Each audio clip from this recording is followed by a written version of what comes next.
Mocktails Retro Radio presents The Whistler. And now stay tuned for the program that has rated tops in popularity for a longer period of time than any other West Coast program in radio history. The Signal Oil program, The Whistler, transcribed by the Signal Oil Company for New Year's, to enable the entire production staff of The Whistler to spend New Year's Day at home with their families.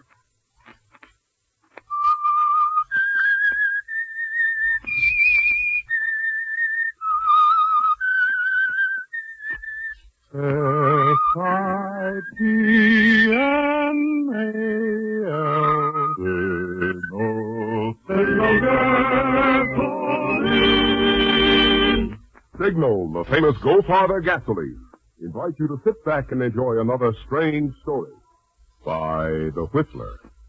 For extra driving pleasure, the signal to look for is the yellow and black circle sign that identifies Signal service stations from Canada to Mexico.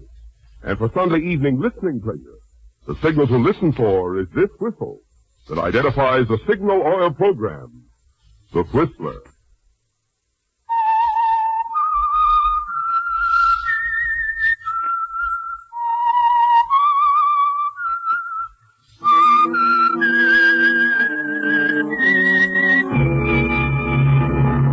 I am a whistler, and I know many things, for I walk by night.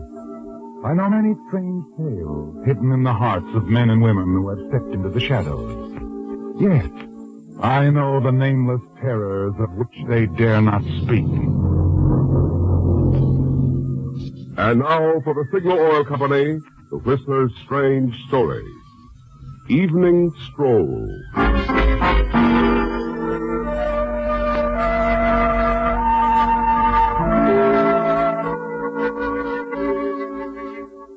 Rumor, gossip, no matter how idly begun, may often come to a violent conclusion.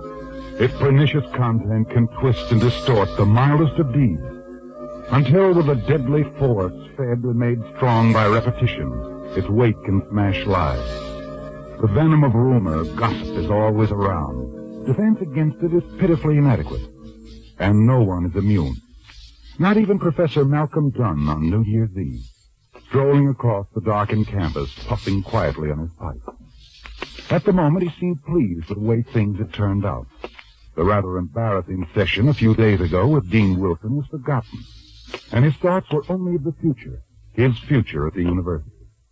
At the library, he paused, debated for a moment if he should turn here and take the shortcut home. Perhaps it was because he wanted more time to be alone, more time to savor the prospects of a bright future, that he decided against the shortcut, even though it was getting late, and continued along the tree-lined street, entered the residential district of the university town. Oh, Professor!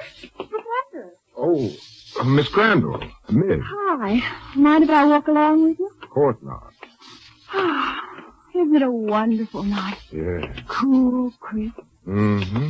Just think. In another few hours, a new year will be with us. On your way to a little celebration? I just left one. Horribly dull, really. Oh? I may not even go back. Jerry's in one of those moods again. Jerry?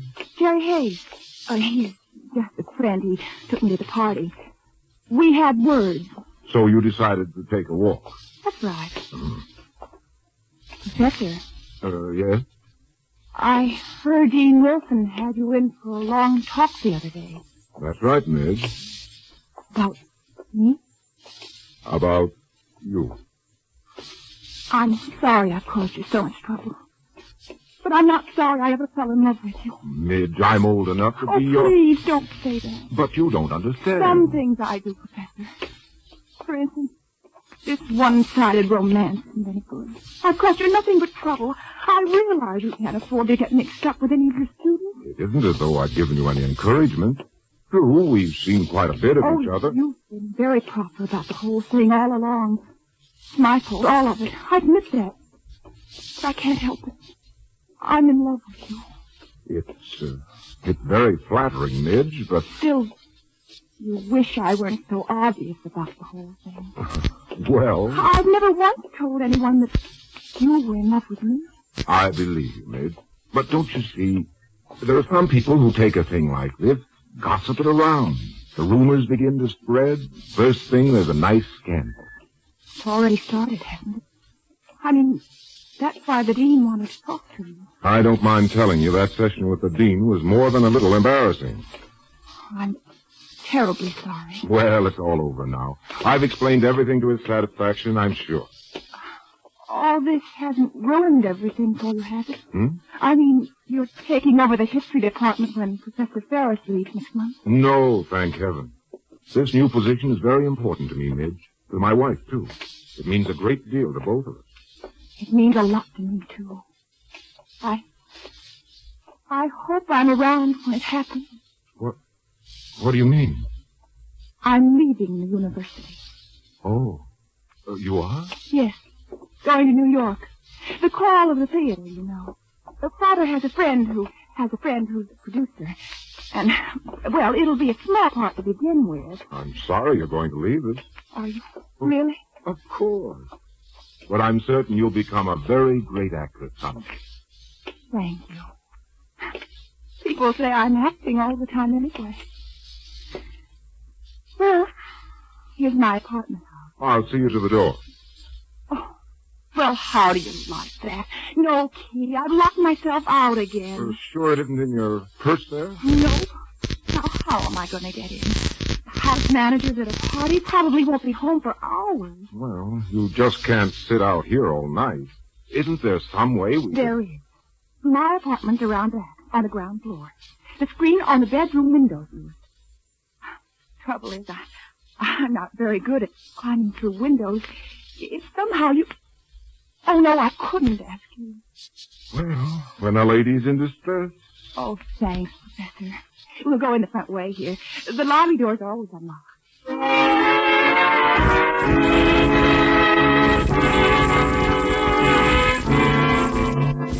You follow Midge into the apartment house, down the long corridor, and out to the back of the building. With little effort, you manage to remove the screen from a bedroom window, climb over the sill, and drop into the darkened apartment. Okay, Professor? Right.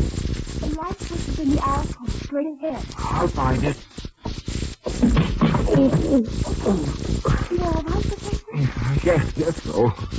You forgot to warn me about the coffee table. Oh, I'm sorry. I'll be right in. You make your way slowly across the room, and finally find the light switch. You open the hall door, return to the window, and replace the screen as Midge steps into the apartment and closes the door behind her. You're a lifesaver, Professor. Hurt yourself on the coffee table? Fractured a few bones, that's all. Oh, I'm sorry. Oh, and look, you've got dust all over your coat. No harm done. Oh, I wouldn't be too sure. Looks like a stain of some sort. Hmm? Oh, why don't you take your coat off, Professor? I'll get some cleaning fluid. Oh, don't bother. Oh, no Midge. bother, really. It'll only take a minute. Well, all right. There we are. Just drop it on the chair there. Okay. Now what? Excuse me a moment, Professor. Hello, Midge. Oh, no. I'm sorry I acted the way I did, Midge. I guess you had every right to walk out on me. I see you have company. Yes. Now, can't we discuss what happened at the party some other time, Jerry? Sure we can. Guess maybe I wasn't so wrong after all, huh? Maybe those rumors... Jerry, please. Okay. Good night. Good night, Midge. Good night, Professor Dunn. Oh, I'm sorry, Professor, but Jerry, he's such a child. Midge, that quarrel you had with Jerry at the party tonight, have anything to do with me? Well, yes, in a way. Look, he seems like a nice sort of chap. Why don't you call him back? No, I'll see him tomorrow. Now, do sit down, Professor. Midge, Yes? mind telling me something? Uh-uh. Did you really lock yourself out tonight? What do you think, Professor? I think I'd better be running along.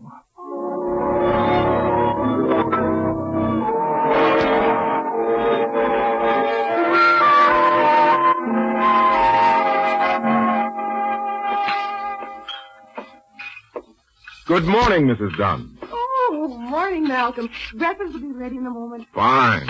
Say, I must have been asleep when you came in last night, Claire. How was the party? Oh, very nice. The Donaldsons were so disappointed you didn't come, but I explained you just couldn't. Good. You go to bed early?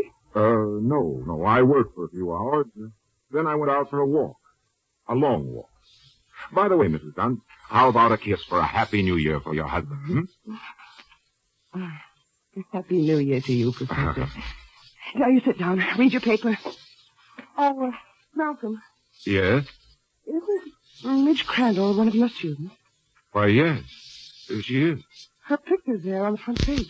What? Why, so it is. Someone shot her last night at her apartment. Shot her? Yes, they take her to the hospital. They don't know if she'll live or not.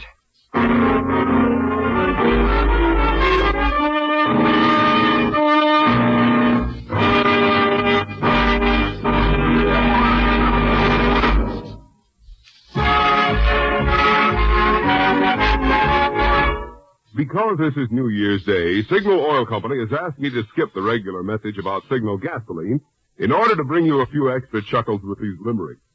Mrs. Don Bonaquista of Phoenix, Arizona will start her new year with a $20 Signal gasoline book for this limerick.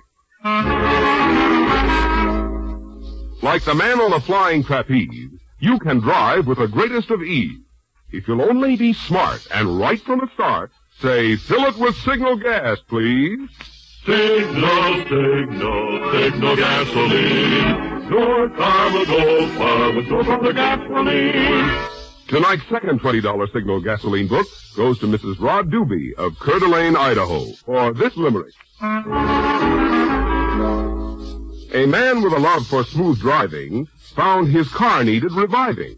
He tried Signal gas, and now he can pass all road tests without even striving. Signal gasoline. Your car will go far with no further gasoline. We regret that we couldn't start the new year for all of you with a $20 Signal gasoline book, but we do hope that happy, safe driving will fill your new year with miles of smiles.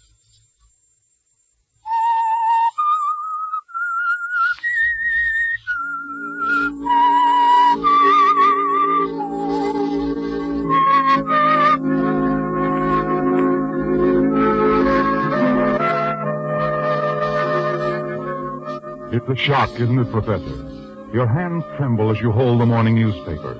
Stare down at the photograph of Midge Crandall on the front page. The story is all there. The shooting at her apartment. And as you read through the first few paragraphs, you realize it must have happened only a short time after you left the girl's apartment. Your first impulse is to pick up the phone and call the police. Tell them you were with Midge Crandall last night at her apartment. But suddenly you realize it won't help the police find the guilty person. It would only involve you as well as other innocent people needlessly. And after your conversation with Dean Wilson a few days ago concerning Midge, the gossip about the two of you, you know you can't afford to become involved in the shooting. Somehow you manage to get through breakfast, and then afterward you leave the house and go for a long walk. You need time to think, don't you? Perhaps in some way you can assist the police and help them find out who shot Midge. Then as you're strolling along the walk in front of the science building, one of the students joins you. Say, Professor, you heard about the shooting last night? Yes, I heard about it, Bill. Sure knocked me for a loop. I know Midge pretty well. He's a nice kid. Tough. A real tough break. Yes, it is. Too bad that Simpson guy didn't get a better look at the man who was with Midge. The Simpson? Who was it? He was sitting in a parked car right across the street from Midge's apartment, waiting for somebody. He told police he remembered seeing a man going into the building with Midge. I see. I didn't give much of a description of the guy. Medium build, slender, well-dressed. Said he might recognize him if he saw him again, though. Well, here's where I turn off, Professor. See ya. Yes. Yes, of course, Bill. Happy New Year, Professor. Hey, Jerry! Wait up, fella! Jerry. The sound of that name spins you around, doesn't it, Professor? You watch Bill join another youngster, see them hurry across the campus toward the village. But he isn't the Jerry you're thinking of, is he? Suddenly you remember the young man who was at the door of Midge's apartment last night. Jerry Hayes, the young man who saw you there with Midge. And you wonder why he hasn't been to the police to tell them about it.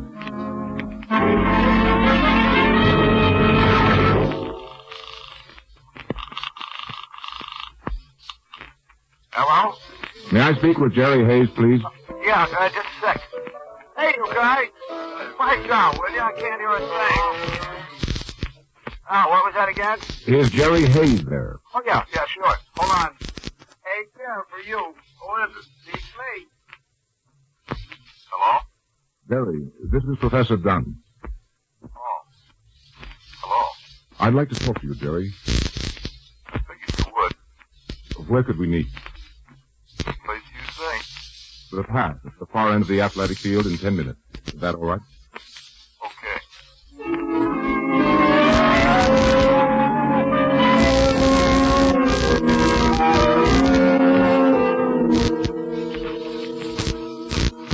It's a good question, Professor. Why didn't I go to the cops, huh? Suppose I ask you the same. Listen, Jerry. Sort of an embarrassing question, isn't it? Why haven't you told them that I was there in the apartment? Why haven't you? Something holding you back? Sure. And I know just what it is. Do you? Look, Professor, I don't want to get mixed up in this any more than you do. Why not forget about it? Suppose Mitch died. It wouldn't be good. It wouldn't be good at all. But we keep our mouths shut. I didn't see you. You didn't see me. I don't know, Jerry. I don't think that'd be right. I don't think there's anything for you to worry about, Professor. According to the newspapers, the police haven't found any clear prints on the gun.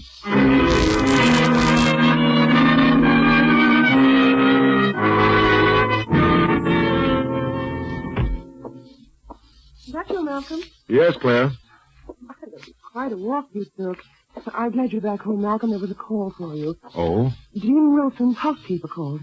Said to tell you he wanted you to come over. Now? Well, she sounded like it was rather important. I see.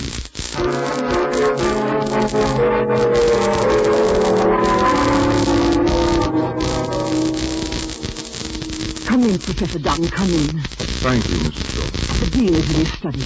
I'm sure he'll see you in a few minutes. The lieutenant shouldn't be with him much longer. The lieutenant? Yes, Lieutenant Franklin, Police Department. They're in there with Mr. Simpson. Simpson? He's the man who... The witness. Police think the man Mr. Simpson saw last night might be the one who tried to kill Miss Crandall.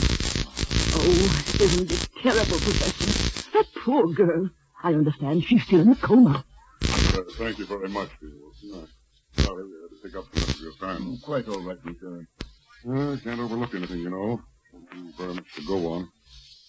Simpson here and I'll sort of roam around, if you don't mind. Of course not. With luck, we might spot our man. Quickly, you turn your back to them, Professor. Stare out the window. You want to run, don't you? But your legs refuse to act. And you pray that Simpson doesn't notice you. Well, thanks again. Goodbye, Lieutenant. Now, let's go, Simpson.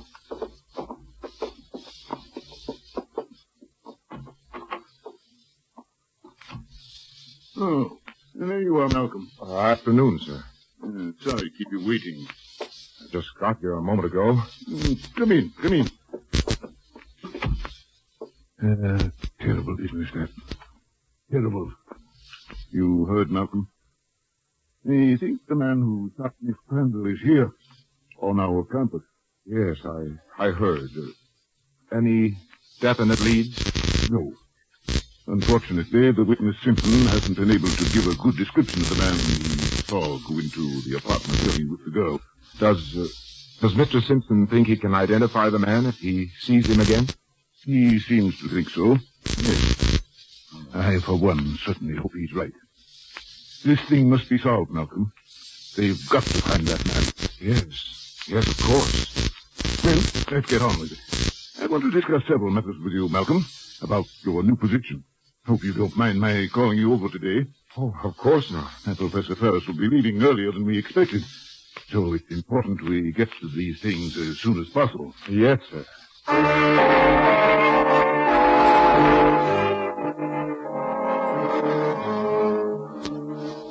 For the remainder of the afternoon, you sit with Dean Wilson in his study. He's talking about your new position with the university. But your mind isn't on it, Professor. You keep thinking about the police lieutenant and the witness, Simpson. They're on the campus now, looking for the man who was with Mitch Crandall last night. and you wonder how long you'll be able to stay out of their way. Finally, when you leave the Dean, your mind is made up. You've reached a decision, haven't you? Yes. And there's only one thing you can do.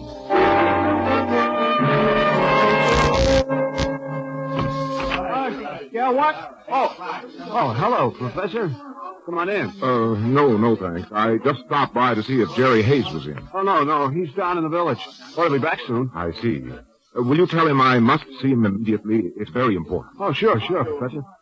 Have him come to my house, 423 Oak Road. Okay, I'll tell him.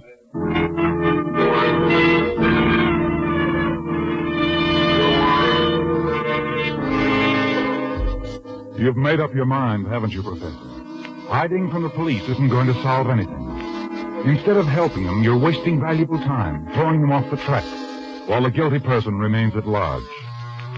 At your home, as you wait for Jerry to arrive, the nervousness has gradually left you, hasn't it?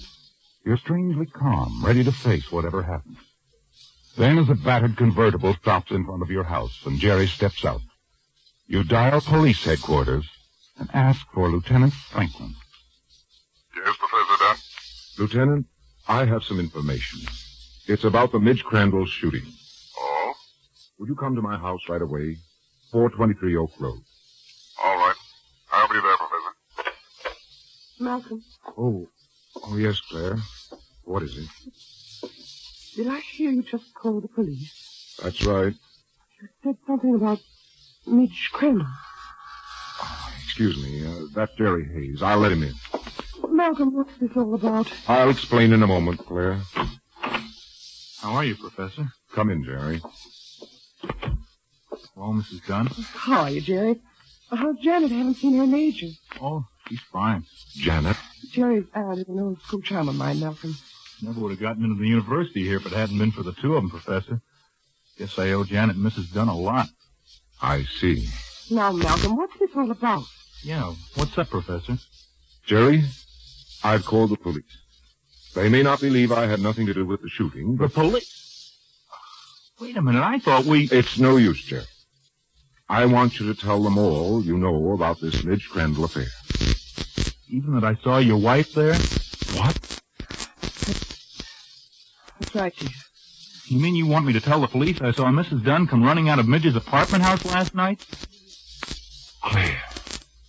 I admit it, Malcolm. I was there. I was the one.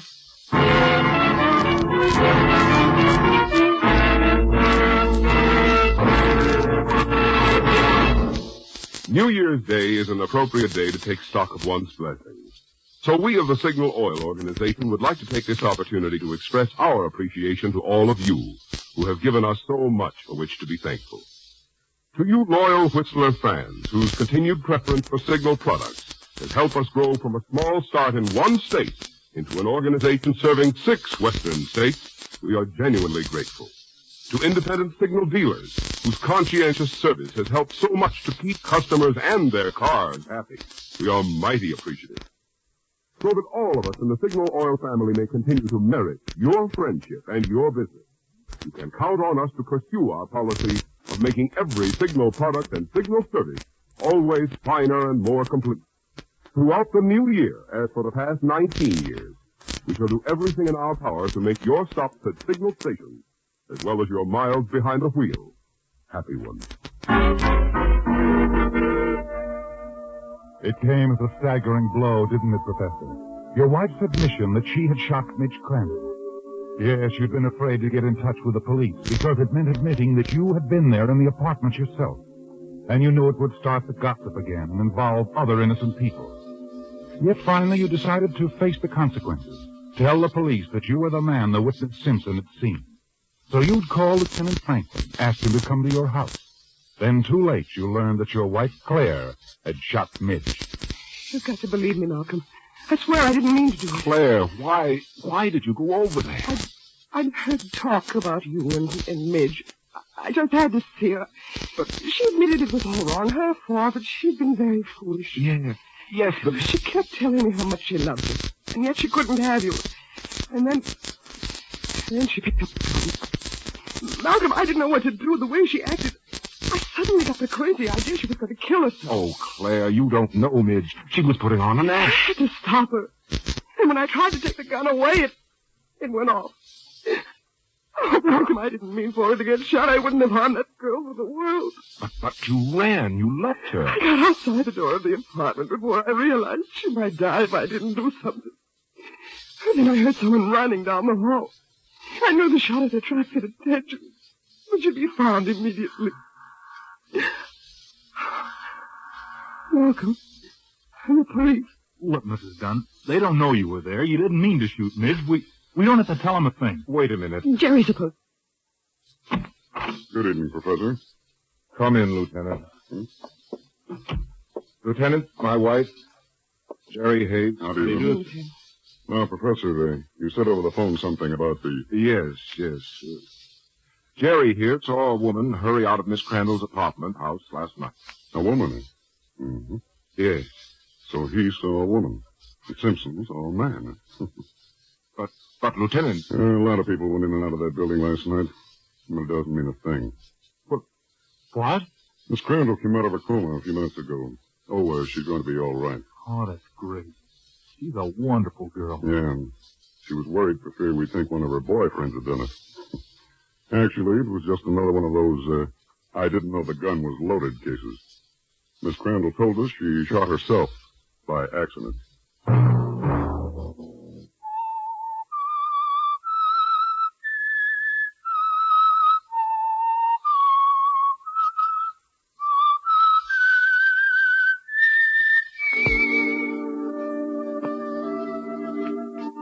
Let that whistle be your signal for the Signal Oil program, The Whistler, each Sunday night at this same time. Brought to you by the Signal Oil Company, marketers of Signal gasoline and motor oil, and fine automotive accessories.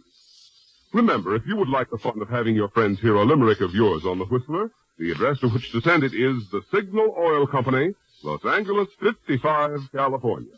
All limericks become the property of the Signal Oil Company. Those selected for use on The Whistler will be chosen by our advertising representatives on the basis of humor, suitability, and originality. So, of course, they must be your own composition.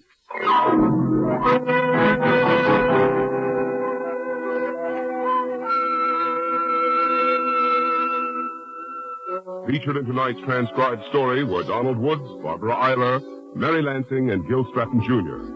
The Whistler was produced and directed by George W. Allen, with story by Steve Hampton, music by Wilbur Hatch, and was transmitted to our troops overseas by the Armed Forces Radio Service. The Whistler is entirely fictional, and all characters portrayed on The Whistler are also fictional. Any similarity of names or resemblance to persons living or dead is purely coincidental.